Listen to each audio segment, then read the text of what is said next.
সূরা ইয়াসমিন আপনি লিখেছেন আমার বয়স 24, কিন্তু আমার অনেকগুলো চুল পেকে গিয়েছে, সেগুলো তুলে ফেলা বা কালার করা জায়েজ হবে কি? বোন সুরাইয়া, প্রথম কথা হলো যে চুলের যে কালার, এই কালারটা আপনি করতে পারেন কালো ছাড়া অন্য কোনো কালার।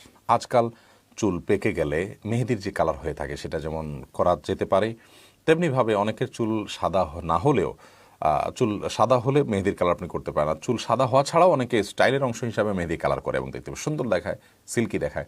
তো আপনি এইভাবে যদি কালার করেন সেটা আপনার জন্য জায়েজ আছে, কারণ নবী করিম সাল্লাল্লাহু আলাইহি ওয়াসাল্লাম বলেছেন গায়রু হাদা শাই ওয়াজানিবহু সাওয়া, তোমরা তোমাদের সাদা চুলকে পরিবর্তন করো অন্য কালার দ্বারা, তবে কালো বা ব্ল্যাক কালার অ্যাভয়েড করবে। এর পাশাপাশি সাদা চুল যেগুলো পেকে যাওয়া চুল, সেগুলো তুলে ফেলা আমাদের স্বাস্থ্যের জন্য ভয়ঙ্কর ক্ষতিকর। এ বিষয়ে আমাদের একটা বক্তব্য আছে এবং আজকের বিজ্ঞানও এ বিষয়ে আপনার একমত যে সাদা বা পাকা চুল এটা মানুষের তুলে ফেলাটা তার জন্য নানা দিক থেকে ক্ষতিকর হতে পারে।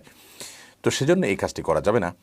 আর কালো কালার করা যাবে না, কারণ তাতে এক ধরনের বয়স লুকানোর প্রচেষ্টা থাকে। এখন কেউ প্রশ্ন রাখতে পারেন, তাহলে একজন তরুণ, তিনি তো আর বয়স লুকানোর কিছু নয়, তিনি আসলেই তরুণ, তাহলে সেক্ষেত্রে তিনি ব্ল্যাক করতে পারবেন কিনা? তো এর ব্যাপারেও জমহুর উলামা ইকরামের বক্তব্য হলো পড়তে পারবে না, কারণ হলো নবী করিম সাল্লাল্লাহু আলাইহি ওয়াসাল্লামের যে হাদিস আছে সেই হাদিসটা ব্যাপক, তিনি কোনো বয়সের জন্য ফিক্স করেননি। তার এই নিষেধাজ্ঞার পেছনে অন্য কোনো হেকমা বা রহস্য থাকতে পারে। সেজন্য যুবক হোক আর বৃদ্ধ হোক, সকল বয়সে মানুষ চুল পেকে গেলে সেটাকে ব্ল্যাক ছাড়া অন্য কোনো ন্যাচারাল কালার দ্বারা কালারফুল করবেন, যে কালারের মাধ্যমে চুল পাড়াতে কোনো স্তর বা লেয়ার পড়ে না।